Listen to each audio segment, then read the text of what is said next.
To honor and respect our parents means, ito pong ibig sabihin, pag nire-respeto natin, ginagalang natin ang ating mga magulang, it means that we have a high regard for them.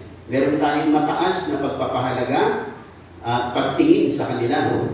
We love and appreciate them and are concerned about their happiness and well-being. Pag ikaw ay may paggalang, pagrespeto, pagpaparangal sa iyong magulang, minamahal mo sila, ina-appreciate mo yung ginagawa nila sa iyo, at nag-aalala ka para sa kanilang kabutihan at para sa kanilang kaligayahan. Ganun din, mga kapatid, pag sinabi natin we honor our parents, we treat them with courtesy. Ibig sabihin, yung may paggalang, kaya nga mahalaga sa atin na hindi pa rin nawawala yung upo at opo natin. Kahit na lumipas na maraming mga panahon, tayo lang po ang gumagamit niyan. No? Sa ibang bansa, wala naman silang po at opo. Pero tayo bilang mga Pilipino, that is a very good culture na pwede nating i-adapt hanggang ngayon at nagpapakita ng paggalang natin sa ating mga magulang. Sabi, we treat them with courtesy or politeness and thoughtful consideration. At ito po yung isang mahalaga na nais ko pong bigyan ng pansin.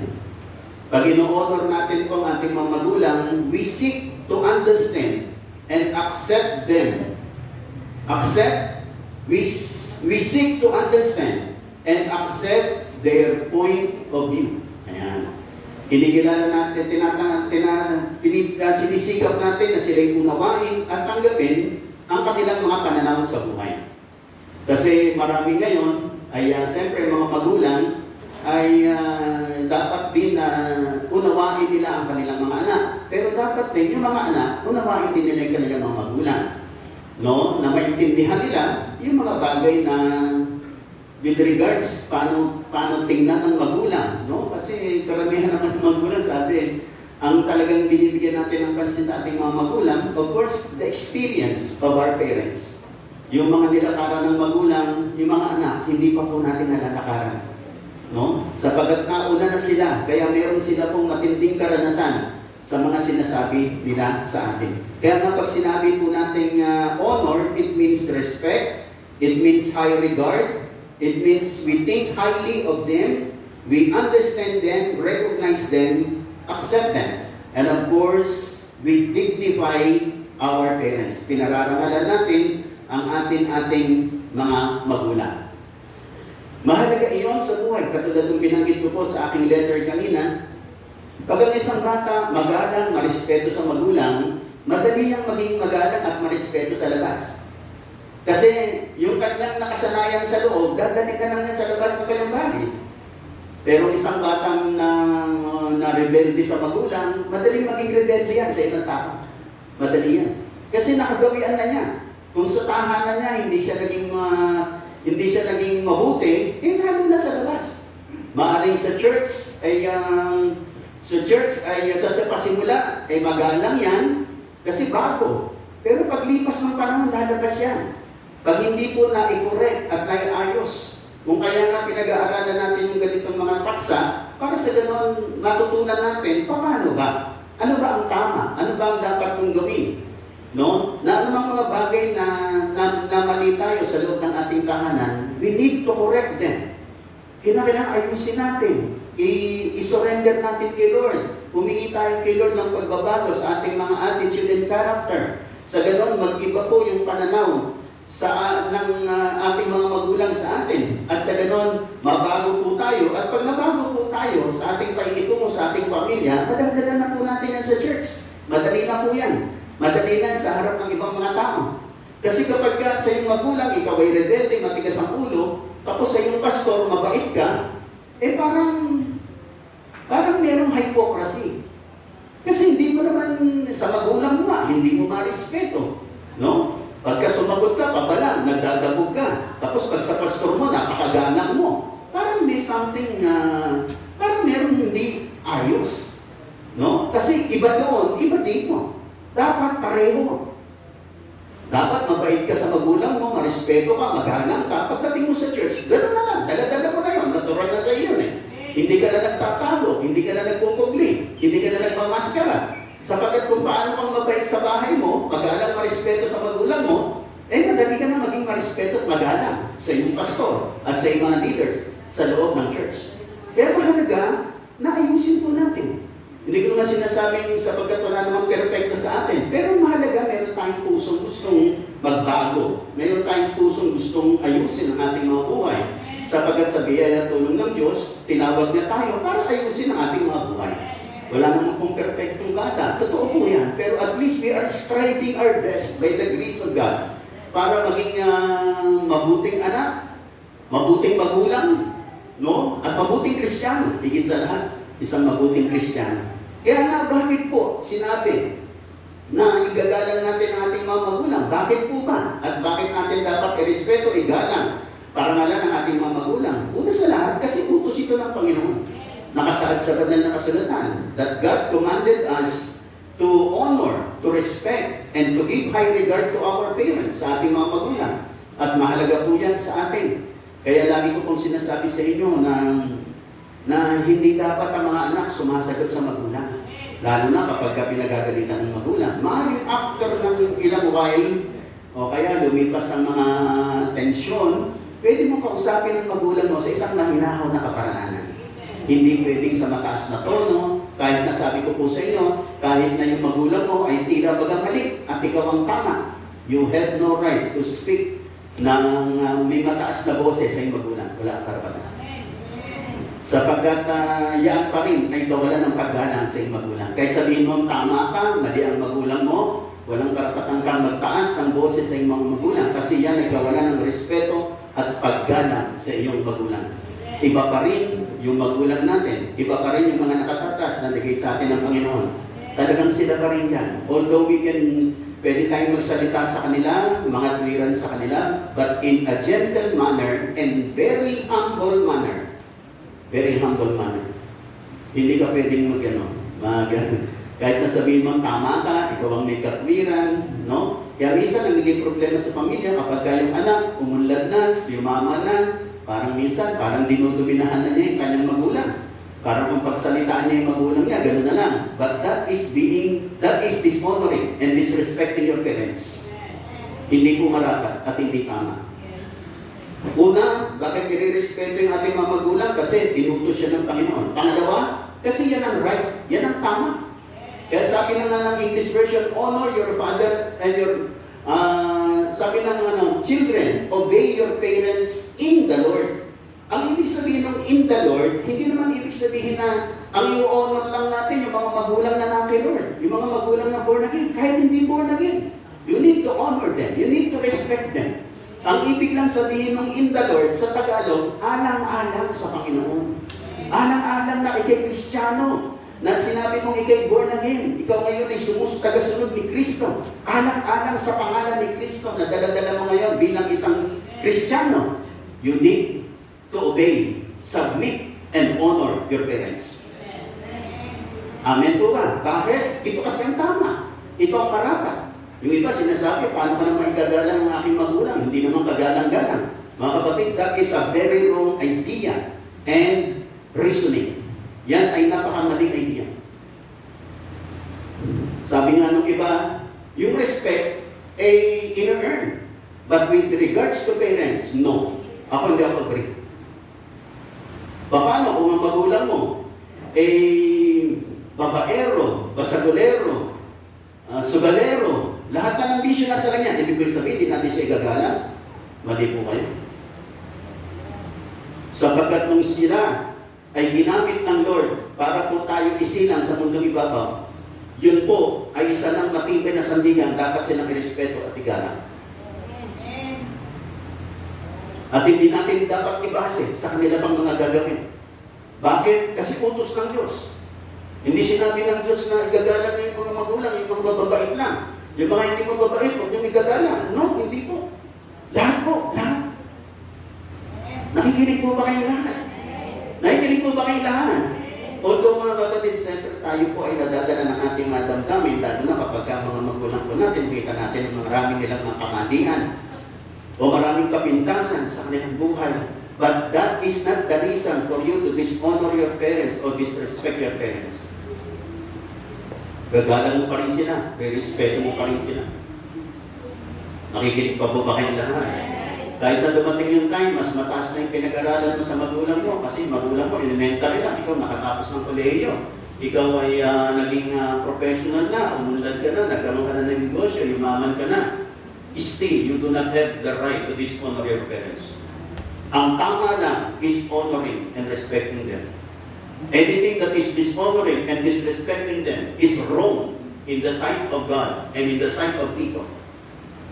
Maring iba, natutuwa sila, pero sa mga matatalino at sa mga taong mayroong malawak na kaalaman, ano mang ginagawa natin to dishonor, disrespect our parents are all wrong in the sight of God at sa harap ng maraming mga tao. Kaya nga dapat natin silang igalang, parangalan. Bakit? Utos ng Diyos. Pangalawa, this is right. Pangatlo, pangatlo ay yung sinasabi natin gratefulness. Being grateful is honoring our parents. Tinatanaw natin ang utang na loob na sila'y ginamit ng Diyos sa ating mga buhay. Sapagat hindi naman tayo lumaki, kundi dahil sa kanila, sa kanilang tulong. Maaaring hindi sila perfecto, marami silang kulang. Pero there is always some area in their lives na kinakailangan pasalamatan natin sila, tanawin natin ang utang na loob ang kanilang ginawa sa ating buhay. Kasi kung hindi mabuti yung magulang mo, di sana nung isinilang ka, pinatay ka na. Pero hinayaan ka niyang mabuhay. Kaya that is something to be grateful for para sa ating mga magulang. Maaaring along the way, marami na silang magaling problema, nagkaroon ng mga iba-ibang mga sitwasyon na pangyayari, na parang nagbago sila at hindi naging maganda yung kanilang naipakita, pero that is you have no reason to disrespect them or dishonor them. Kinakailangan mo pa rin tumanaw ng utang na loob sa iyong mga magulang. Pang-apat, bakit natin sila gagalang rirespeto? Dahil sa pangako. Ano ang pangako? Giginhawa ka at lalawig ang buhay mo sa lupa.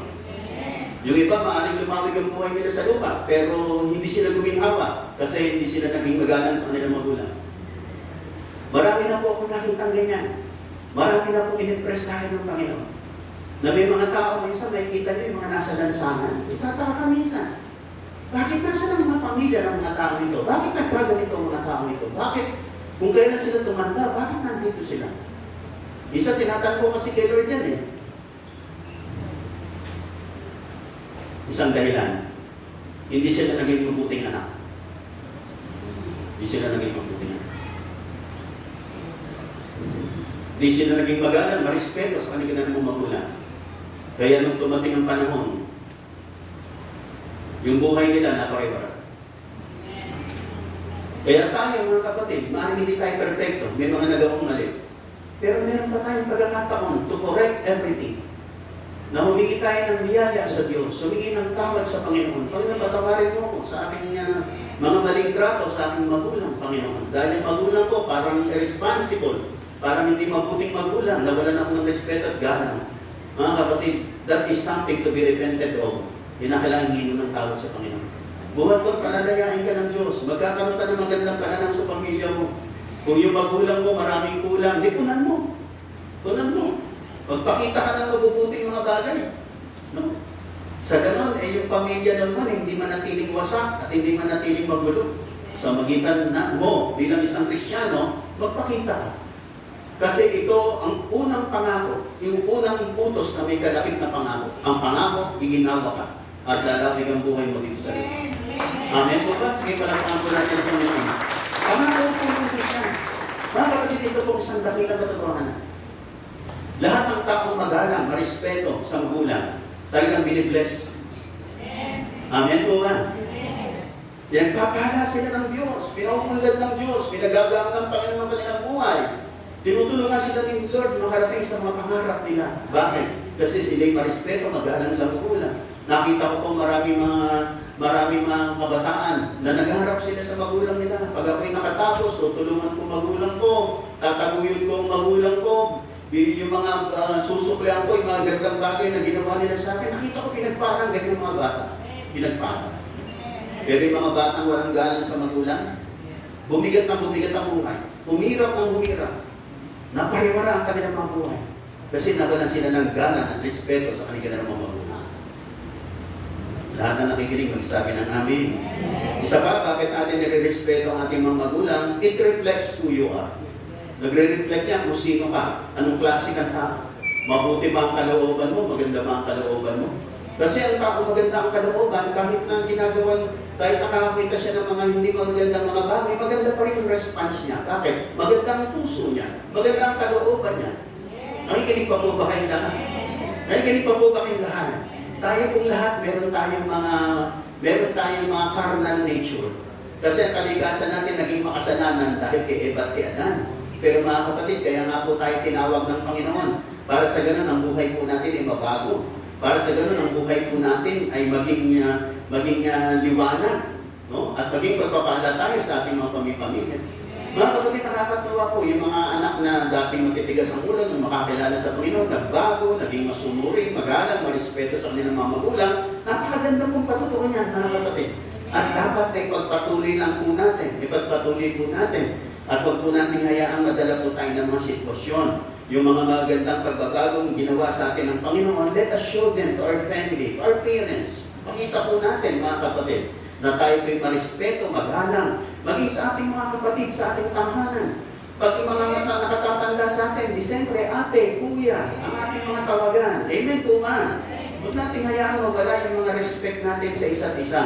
Na dahil lang sa mga sitwasyong nangyari hindi maganda, nawawala ng respeto at paggalang. Hindi po, mga kapatid, sapagat yung kung paano kang gumalang at respeto, that is a reflection of who you are. Kung sino ka, ano ka, at kung ano na ba ang binago sa iyo ng Panginoon. Makikita yan, magre-reflect yan in how you deal with your parents and with your family.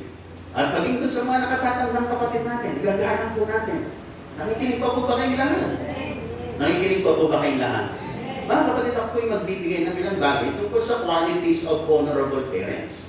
Yung mga qualities, maaaring iba sa inyo, hindi pa naman kayo mga parents, pero kinakailangan makuha nyo ito. Para sa ganun, pagdating ng time, maging magulang kayo, alam nyo how to be a good parent at how to be an honorable parent. Kinakailangan mo ang mga gabay para sa magandang pagpapamilya. Pagdating ng panahon, tayo na mga magulang na, yung mga bagay na makakatulong sa atin, just accept it para sa ating pamilya at ikagaganda ng ating mga pamilya. Yung nakikinig pa po, magsabi ng amen. Ito ang mga qualities ng honorable parents. Una sa lahat, they set good examples. Mga kapatid, tayo po ang ehemplo ng ating bilang magulang. Ikaw ang ehemplo ng iyong pamilya. Ikaw ang tinitingnan. Ikaw ang tinitingala. Pero mga anak, kahit kami, sabi ko nga, walang perfectong magulang. Laging may mali. Kaya nga kung maghahanapan tayo ng mali, marami yan. Pero hindi tayo tinawag ni Lord para maghanap ng mali. Kung meron mang mali, nandito tayo para tumulong, para yung mali yun ay maitama. Nakikinig pa po ba kayo lahat? Kasi kahit saan po, may tao mamamali. Walang perfecto. Maging sa church, maging pastor, maging ang bishop, namamali rin, nagkakamali rin. Meron din ugaling hindi maganda. Amen po ba? Nakikinig po ba kayong lahat? But thank God, meron biyaya ng Diyos para sa atin lahat. Para mabago tayo, para ma-refine tayo, no? At we are transformed from glory to glory by the grace of the Lord. Amen po ba? Kaya palakpakan natin ang Panginoon. Kaya mahalaga po yung parental modeling, yung pagbibigay ng mabuting halimbawa ng magulang. Kaya ako po, nung ako'y makakilala sa Panginoon, meron na kaming ilang anak ni Wine at ang pangalan namin si Ian. No? At yung mga anak ko na yan, dahil siyempre, nung nagkamulat sila, hindi na nila ako nakikita nagbibisyo, pero siguro 6 o 7 years kami mag-asawa ni Wine, hindi pa ako born again. Kaya nagbibisyo pa ako nung mga panahon na yun. Pero nung lumaki yung mga anak ko, hindi na nila nakitaan yung bagay na yun. Kaya hindi ko naman sila tinuruan, o kayo maninigarilyo, o kayo iinom. Kasi nakita na nila sa akin yun, sinundan na lang nila yun. Hindi ko na kinakalang sabihin, hindi ko na kinakalang diktahan, hindi ko na kinakalang pagalitan. Kasi nakita na nila. Na si Papa ko, hindi siya naninigarilyo, hindi siya umiinom, hindi siya nagdodroga. Kaya yun ang sinundan na lang nila yun. Yung ehemplo na yun, sinundan nila. Kaya sila hindi ko sila pinigilan sa mga bagay na yan. Pero dahil nakita nila, hindi ko ginagawa, hindi na rin nila ginawa. Ginaya na nila. Ang hero kasi ng mga pamilya natin is the father and the mother. Kaya nga siyempre, pag sa pamilya, yung magulang nagmumura, it might as well na magmumura din yung mga bata. Bakit yung tatay ko nagmumura? Di ako magmumura din. Mga ganon. Kaya nga dapat alisin natin yung mga ganong mga bagay. Kasi pag hindi nila naririnig sa atin, hindi nila gagayahin. Kaya lang minsan yung meron kaming na yung amin daw isang apo, nagmura daw. Sabi ko, tiyak yung pagpumurang yan, hindi na ako sa bahay. Nakuha yan sa labas. Kasi sa loob ng bahay namin, tiyak at tiyak ako, walang nagmumura. Maaaring isa sa labas, nagagaya. Yung mga kabarkada, napupulot niya. Pero ang isang magandang bagay, hindi yun tumanim ng malalim sa kanya. Kaya madaling bunutin. Kasi hindi naman yun ang nakagawian niya eh. No, mahirap kapag nakagawian. Katulad ko noon, palamura akong tao. Talagang lagi ako nagmumura. Pagkikwento lang ako, talagang lumalabas yung pagmumura sa akin. Pero hindi ko kay Lord. Lord, alisin mo po ito sa akin, Panginoon.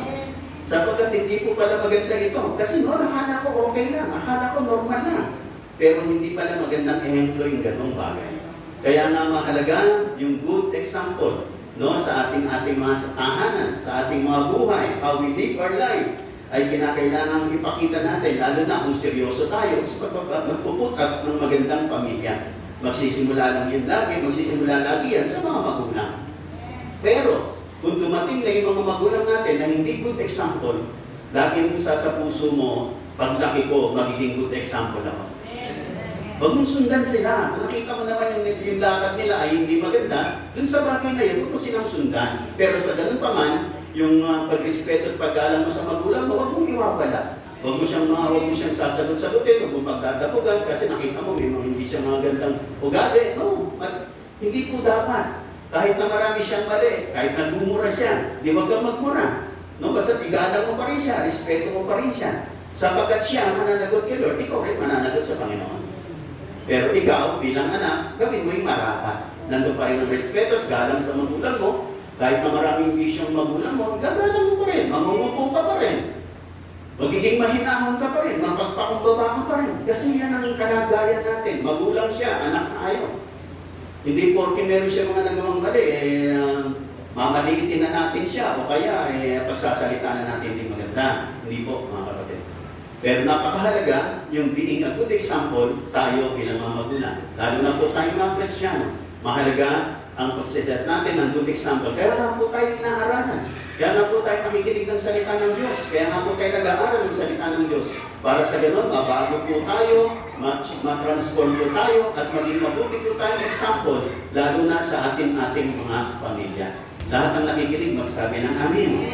Kaya bilang mga magulang, iwasan po natin ang anumang mga bisyo ng buhay.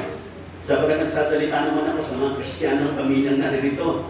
Iwasan po natin ang mga bisyo, iwasan po natin ang mga bagay na makasisira sa magandang image ng magulang sa ating pamilya. Nakikinig pa po ba kayong lahat? Pangalawang mga kapatid, mahalaga yung sa pamilya na maging good disciplinarian po tayo. Kasi yung sobra namang luwag po natin sa ating mga anak, minsan nagdudulot din napaparewara sila. Maganda, being a good disciplinarian. Lahat ng nakikinig, magsabi ng amin. Pero huwag naman sobra.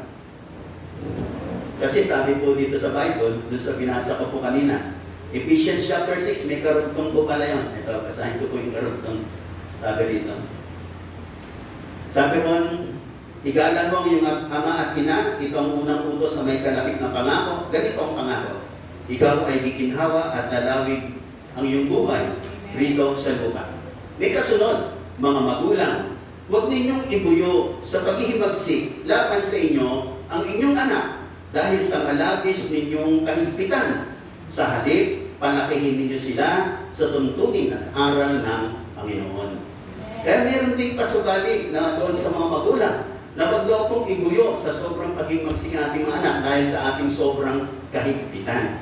Pero mga kapatid, ang mga magulang ay kaya nga sinasabi natin, be a good disciplinarian. No? Kinakailangan nating disiplinahin, bantayan, pangalagaan, ingatan ng ating mga anak. Kaya nga kapag ang mga magulang nagsasabi sila ng mga bagay, mga restrictions sila sa kanilang mga pamilya, ang mga bata dapat unawain natin sila. No? Pinipilit ng mga magulang na unawain yung mga anak. Pero dapat higit sa lahat, yung karanasan ng mga magulang ay lagi po nating bibigyan ng pagpapahalaga. Although merong mga magulang na sobra talaga o magdisiplina, pero tayo mga Kristiyano, ilalagay po natin sa katamtamang pagdidisiplina. Hindi po masama ang disiplina. Ang totoo nga, ang sabi po ng banal na kasulatan, yung nakikinig po, magsabi ng amin. Ang sabi nga ng Bible, matindi. Ang hampas na lumalatay, humuhugas ang kaluluwa. Yan. Medyo mabigat yun. Biro mo, yung kinakailangan palang hampas ay lumatay para humugas ng kaluluwa.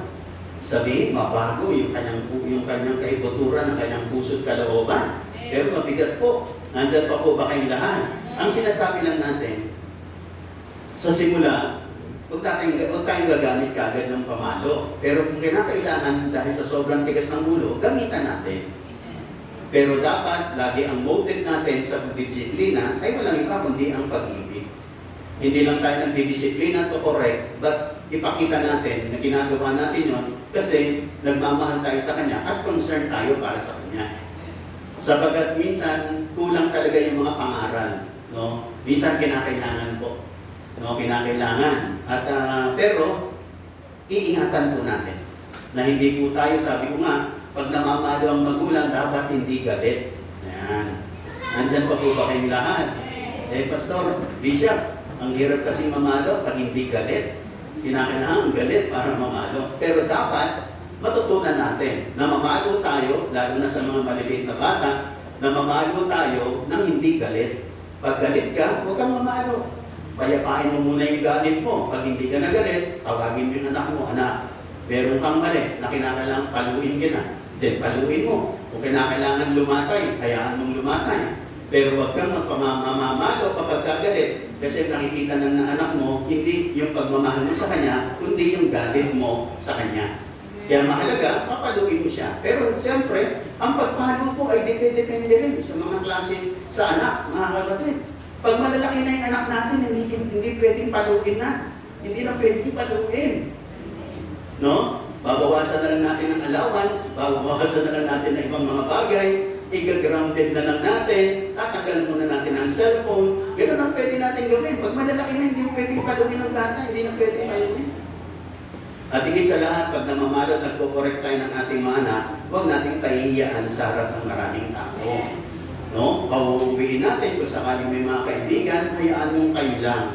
No? Kasi doon nagsisimula na yung mga anak natin ay magkaroon ng rebellious heart sa ating nagkakaroon ng pagre-rebelde sa atin. Kasi hindi rin tayo wise in implementing discipline for our children.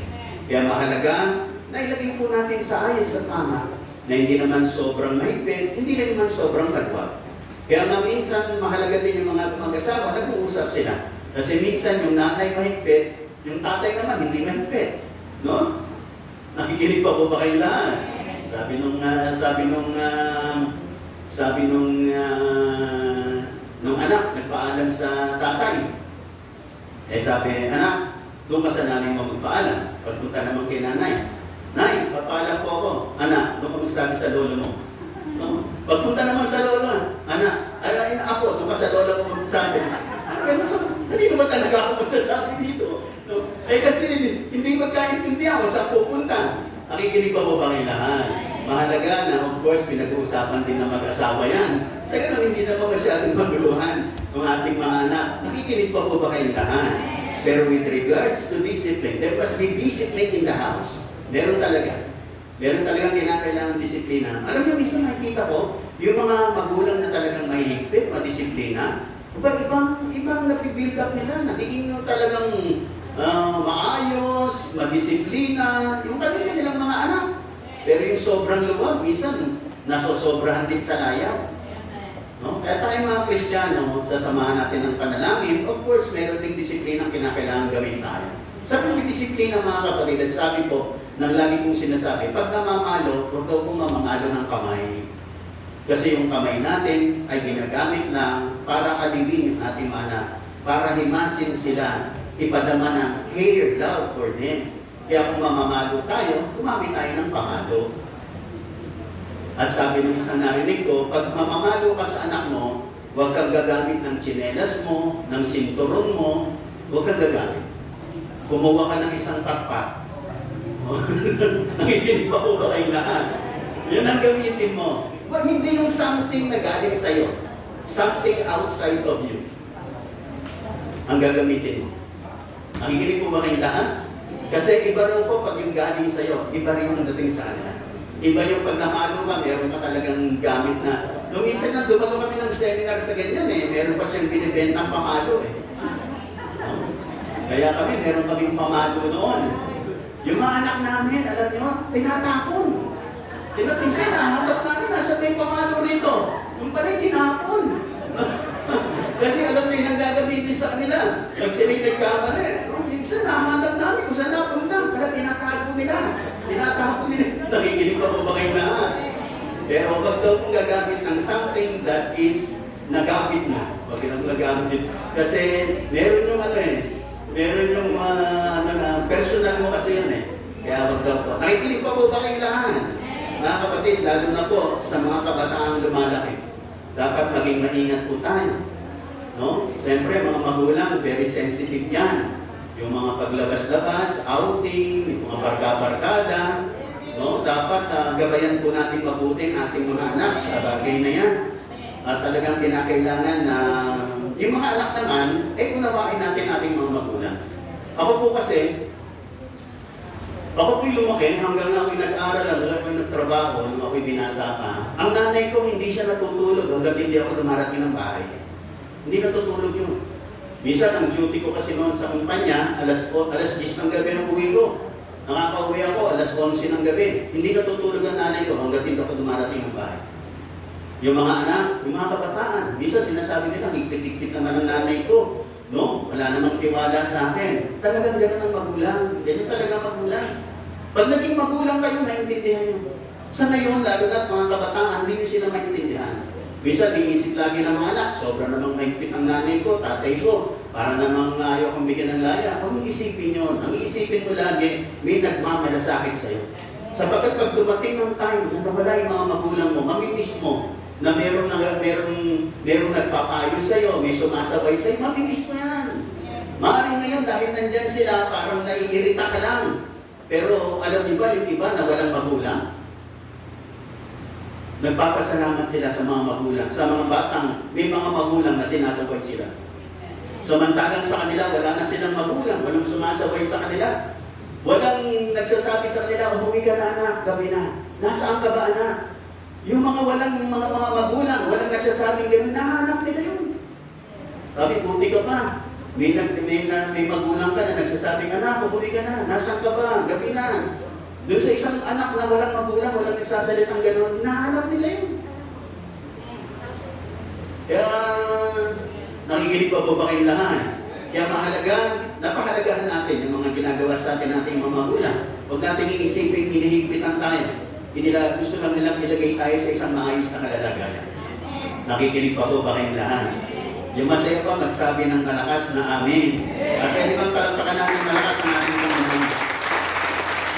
Of course, isa pang magandang katangian ng mga magulang is positive and encouraging words. Dapat mga magulang, iiwasan yung magsalita ng mga negatibo. No? Huwag po natin gayahin yung mga unbelievers. Minsan, kahit talaga na masabi nila, minsan, meron diyang mga TANGA, GAGO, yung mga ganon. Kung ano lang masabi nila, magmumura sila, sasabihin wala kang kwenta, batugan ka, mga ganon. Mga kapatid, hindi po tayo ganon.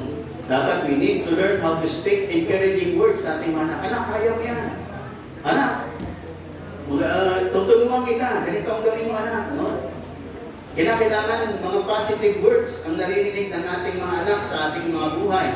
At sa ganon, makita po nila na tayo po nandun to encourage them and to build them up. Kasi yung mga masakit na salita po, nakakadurot po ng kalooban yan, ang damdamin po yan. Kaya minsan yung ibang mga kabataan, imbis na mabago sila, nagiging rebelde po sila. Kasi yung mga words na binibitawan natin, hindi po nakakatulong sa kanila. Kaya mahalaga po na pipiliin po natin, lalo na po tayong mga Kristiyano, pipiliin po natin yung mga words na sinasabi natin sa ating mga anak. Kaya nga pinakamahalaga, yung mga encouraging words. Kaya nga po ang salita po ng Diyos ay patuloy na tinuturuan tayo, binabago para tayo po magkaroon ng magandang mga words that inspire, encourages our children. At yun po ang atin pong sasabihin sa ating mga anak. Nakikinig pa po ba kayong lahat? Paano naman ako, Bishop? Yung mga magulang ko, puro negative ang binabanggit sa akin. Mga kapatid, pag bumabanggit po sa inyo ng negative, huwag sasama ang loob mo sa magulang. Lawakan yung pangunawa mo sa magulang. Total, tayo naman ang mga Kristiyano, tayo naman ang nandito, nakikinig ng salita ng Diyos, dilawakan na natin, pangunawa natin sa mga magulang natin. Basta lahat ng mga sinasabi nilang negatibo sa iyo, wag mo nang tanggapin, i-erase mo na. At tingnan mo na lang, ikaw bilang anak ng Diyos, sapagkat meron kang dakilang tatay sa langit, ang ating Diyos Ama sa langit. Amen po ba? At sa Kanya ka humingi ng comfort, at sa Kanya ka humingi ng mga words that will encourage you, inspire you, and strengthen you in this life. Para sa ganon, magtagumpay ka sa buhay na ito. Amen po ba? Pero huwag kang gaganti sa magulang mo, huwag kang magsasalita ng masama sa magulang mo. No, just pray for your parents. Just pray for your parents. Isa pa, lahat na nakikinig, magsabi ng amin. Isa pang magandang katangian ng mga magulang, good provider. Mga magulang, minsan sobra nating pagmamahal sa ating mga anak, lilimitahan din natin. Minsan, parang yung sinasabi, lumalaki sa layaw ang ating mga anak. Tingnan po natin. Tingnan po natin, nasosobrahan ba? Nabibigyan ko ba? Nasosobrahan ba sa layaw ang aking mga anak? Napapabuti ba sila o hindi? Kailangan tingnan po natin ang ganung mga larangan ng ating buhay. Pag nakita natin hindi nakakaganda, then ayusin po natin, limitahan po natin. Hindi pwedeng lahat-lahat ay bibigay mo kagad sa iyong mga anak. Kapag nagmamature yan, nag-grow, then dinadagdagan natin sila ng mga blessings, dinadagdagan sila natin ng mga benepisyo para sa kanilang buhay. Nakikinig pa po ba kayong lahat? Kasi depende rin sa kanilang maturity. No? Kaya nga pag bata pa, hindi mo pwedeng bigyan kagad ng motor. No? Kaya muna siya magbisikleta. Pag lumaki-laki na siya. Kasi mga bata, maiinit ang dugo niya, lalo na sa pagmamaneho. Kaya habang nakikita ko nagmamature, napagtitiwalaan, naayos ang buhay, lumalago, umuunlad, then unti-unti rin. Ang mga pagpapala sa kanya ay dumarami ng dumarami. Pero bilang pinakamagandang bagay, yung magulang, good provider. Yung ating pong mga pagiging magulang, tayo po, lalo na po yung mga ama ng tahanan, we are the provider of the family. Kasi tayo ang binigyan ng lakas ng Panginoon. Amen po ba? Nakikinig pa po ba kayong lahat? Although there are times that we are looking for good opportunities, okay po mga kapatid, wala pang problema. Kaya minsan talagang kahit na anong sikap natin, wala pang bumubukas na pintuan, but at least we are trying our best na tayo po ay gumawa para i-provide po ang ating mga pamilya. Hindi raw po natin dapat pababayaan natin mga pamilya. Tayo ang may responsibilidad dyan, lalo na po tayong mga ama ng tahanan. Kung dumarating man yung time ng babae at lalaki, nagkakatulong sila para sa kanilang mga pamilya. Pero make it a point na lang lalaki ang dapat na talagang breadwinner ng family. Lahat na nakikinig magsabi ng amin. Kasi alam niyo po, pag naging breadwinner yung babae aandarin yung lalaki. Kahit na sabihin natin na ang turo ng Bible, mga babae, pasakop sa inyong asamang lalaki. Problema na, pag yung babae, mas malaki kita sa asamang lalaki. Alam niyo ngayon sa panahon natin, kung sino ang malaking kita, siya malaki boses. Siya mataas ang boses. Nakikinig pa po ba kayong lahat? Pero, hindi dapat. Hindi dapat. Kinakailangan yung lalaki pa rin ang siyang head of the family. Hindi pwedeng pag mas malaki na yung kita ng babae, siya na ang head of the family, sa kanya na ang final decision. Mali po, mali po. It is not about money. It is about the Word of God. Na ang pamilya must be headed by the husband and not the wife. Ibig sabihin, in all major issues and decisions of the family, ang final decision dapat yung lalaki. Bakit? Siya ang binigyan ni Lord ng authority, ng mantle. Pag pinagbaliktad mo, lagi kong sinasabi, pag nagkakasala mo, pag yung babae na under yung asawang lalaki, at siya lang mga nagdidesisyon, that family is out of the will of God. Wala po sa kalooban ng Panginoon. Kasi ang kalooban ni Lord, yung lalaki. Nakikinig pa po ba kayong lahat? Hindi mo pwedeng pagbaliktarin. Pag pinagbaliktad mo, hindi na yon ang perfectong kalooban ng Diyos. Nawawala sa kalooban ng Diyos. Kaya hindi umaayos. Hindi dumadali kasi nagkakabaliktad. Lagay po natin sa tamang ayos. The husband is the head of the family. Kahit na malaki yung sweldo ng asawa, kahit na siya nang bumubuhay, it is still the husband. Lahat na nakikinig, magsabi ng amin. Pero ang magulang, dapat, lalo ng lalaki, must be the provider of the family. Kaya nga yung mga mag-aasawa, yung mga gustong mag-asawa, titiyakin natin, are we capable enough to support our family? Na hindi natin iaasa sa iba, lalo na po tayong mga lalaki. Huwag po natin iaasa sa iba. Kung hindi mo pa kaya, then don't go into a family of your own. Huwag muna. Hintayin mo yung tamang panahon. Nakikinig po ba kayong lahat? Kasi along the way, may mga problem. Maring sa simula, maganda ang usapan. Pero along the way, pag may mga problema na, lalabas na po yan. Kaya kinakailangan settle. At higit sa lahat, sabi ko nga lagi, pag pumapasok tayo, lalo na yung mga kabataan pumapasok sa buhay mag-asawa, dapat emotionally matured. Dapat matured emotionally. Kasi along the way, yung mga asawa po natin, makikita po natin yan ng mga weaknesses, mga hindi magagandang ugali. Siyempre, pag tayo po ay mga magnobyo at magnobya, puro magaganda yung nakikita natin. Pagdating ng 5 taon, 6 na taon, 7 taon, may lalabas ng ugali dyan. Are you listening? Are you listening?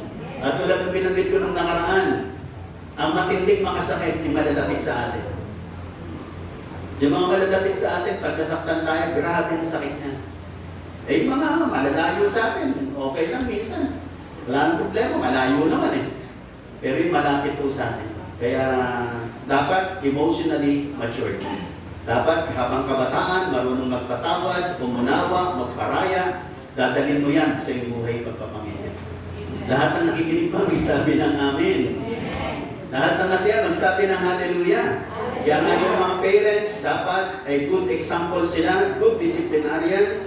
Dapat marunong sila mag-release ng mga positive, encouraging words. Dapat they are good provider. Dapat magandang provider. At higit sa lahat, mga magulang, tayo po na nasa Panginoon na, tayo po magbibigay ng spiritual guidance sa ating mga pamilya. Alam niyo po, kaya aking isang heart's desire, gusto kong makita sa church, mas marami sanang mga tatay. Laging mas maraming babae sa church kaysa sa mga tatay. No? Kasi sabi ko nga, ang tindi ng atake ng kaaway sa mga tatay. Kasi pag ang tatay nakakilala kay Lord, mas madali pong akayin ng buong pamilya. Pero kapag nauna yung mga anak, nanay, isa nang hirap-hirap atake ng tatay. Kaya nga, ganun na lang ang atake ng kaaway sa mga tatay na hindi makakilala sa Panginoon. But, mga kapatid, malaki po ang magagawa ng ating mga panalangin. Dapat yung mga magulang, tayo ang example, lalo na sa mga patungkol sa Panginoon. O pag Sunday, dadalo tayong lahat sa gawain ng Diyos. O tayo ay sasamba sa Panginoon, tayo magpe-pray. Dapat, yan ay gawain ng tatay. Hindi gawain ng nanay yan. Minsan na gumagawa niya nanay. O mga anak, tayo magsisimba. Ang totoo, dapat ang nagdidikta niyan, ang nagsasabi niya ng tatay. Mga anak, bukas linggo, ayusin ang lahat ng damit. Dadalo tayo sa gawain ng Diyos. No, dapat sa tatay yan. Sapagkat tayo ang head of the family, tayo ang binigyan ng mantle ni Lord para pangunahan ng ating pamilya, hindi lang sa practical na pamumuhay, kundi sa spiritual na larangan. Kaya mapalad yung mga pamilya na yung tatay at nanay at ay nasa Panginoon. Kasi madali na kakain yung mga anak na yan. Kaya mapapalad. Lahat ng nakikinig magsabi ng amin. Pero ganun pa man, hindi pa huli ang lahat. We need to pray for the fathers. At patuloy natin silang ipagpapanalangin. Panginoon, bigyan mo ka ng pagkakataon sa magulang mo. Gusto ko pong makasama, minsan isang araw, makasama sila sa pananambahan po sa inyo. Nakikinig pa po ba kayong lahat? At higit sa lahat mga mag-asawa, pag kayo po mag-asawa ng mga Kristiyano kayo, huwag niyong pag-aawayan ang pagdalo sa gawain, ang pagbibigay sa gawain, ang paglilingkod sa gawain ng Diyos. Huwag niyong pagtatalunan. Huwag niyong pag-aawayan. Dapat, lagi tayong nagkakaisa pagpatungkol sa gawain ng Diyos, patungkol sa paglilingkod, patungkol sa pagbibigay. Dapat, nakikisuporta tayo, nakikiagree tayo. Yung nakikinig ko, magsabi ng amin. Mga magulang na narito, isang bagay po ang aking pakiusap sa inyo. ang atin pong church ay hindi perfecto. At walang perfectong iglesia dito sa ibabaw ng lupa.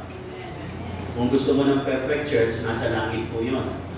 At kung kinakailangan mo makarating doon para makita mo yung perfect church, pero isang bagay ang pakiusap ko po. Ang church po, minsan may mga problema. Huwag po natin pag-usapan ng problema ng church sa harap ng ating mga anak. Kasi minsan di pa nila abot. Di pa nila kaya. Dapat ang makita nila sa ating iglesia, yung mga magandang bagay na ginagawa ng Diyos. Paano natin tutulungan ang ating church, tataguin ang church, pag-prepare ang church. Although may mga problems, pero huwag po natin hayaan yung problema ang mag-ibabaw.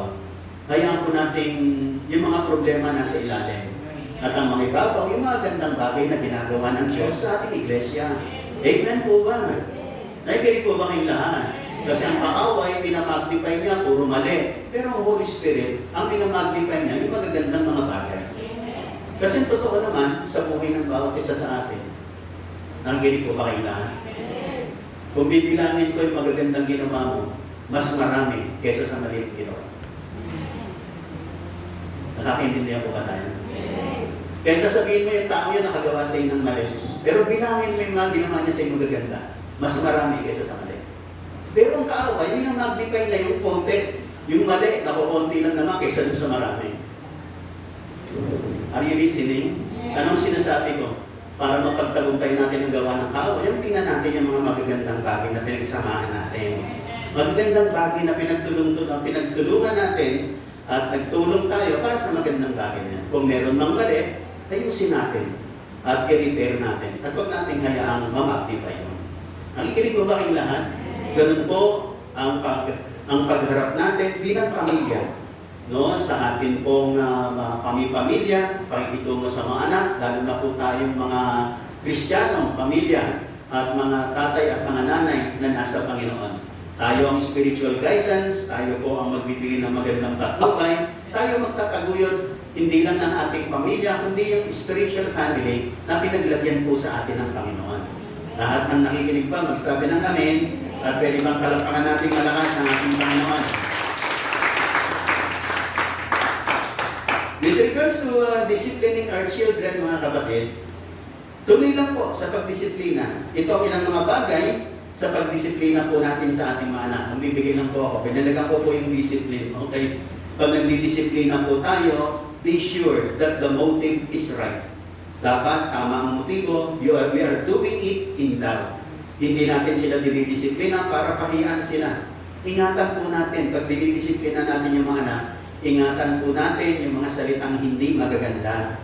Kasi pag galit po tayo, minsan kung ano yung nasasabi natin. Pero iingatan po natin yung mga salitang hindi magaganda. Sapagkat wag po tayo magre-release ng mga bagay at mga salitang hindi magaganda sa ating mga anak. Kasi lalo po tayong mga magulang, we have the power. Meron po tayong kapangyarihan. Yung mga salita kung sasabihin natin sa ating mga anak, napaka-makapangyarihan po yan. Once na na-release mo sa anak mo yan, kakapit po sa anak mo yan. Kaya kinakailangan, kung hindi maganda yung kasasabi mo, huwag mo nang sabihin. Nakikinig ba kayong lahat? Don't ever curse your children.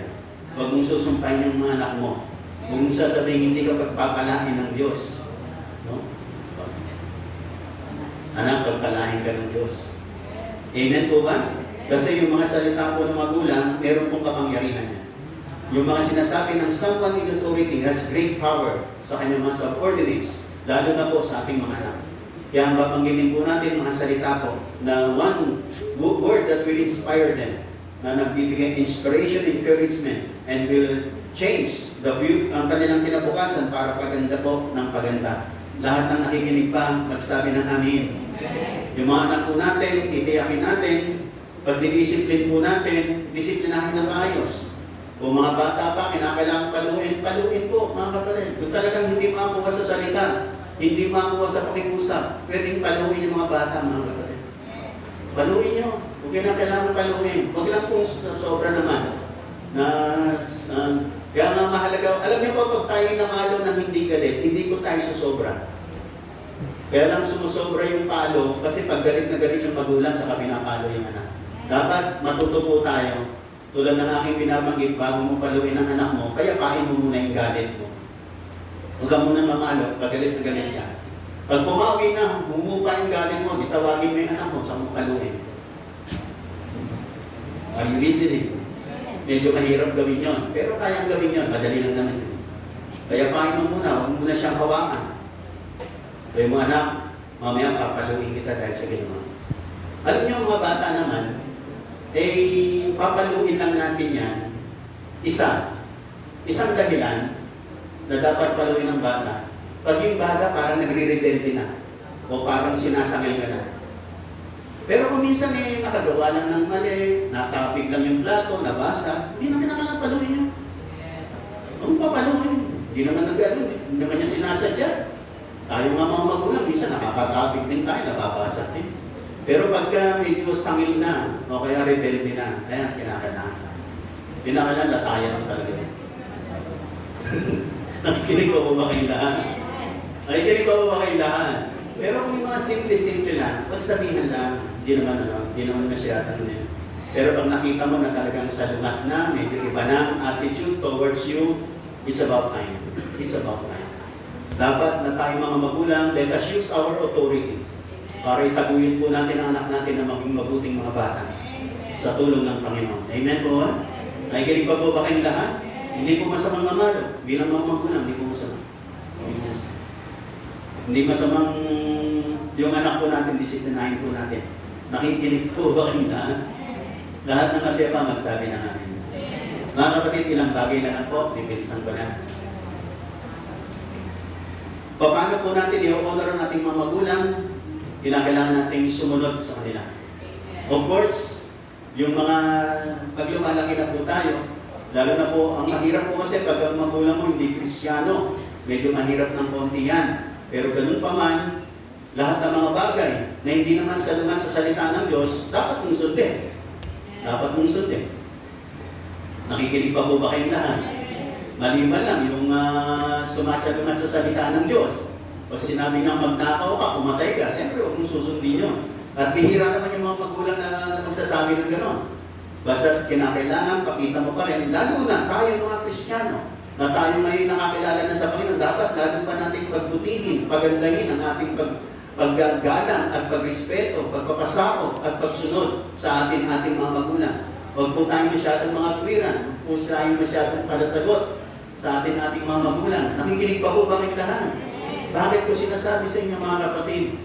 Lumaki po ako na hindi palasagot sa magulang. Hindi po ako palasagot sa magulang. Kahit na tingin ko, parang yung nanay ko, mali yata ng judgment sa akin, pinagalitan ako, pero hindi ako sumasagot. Hindi ako sumasagot.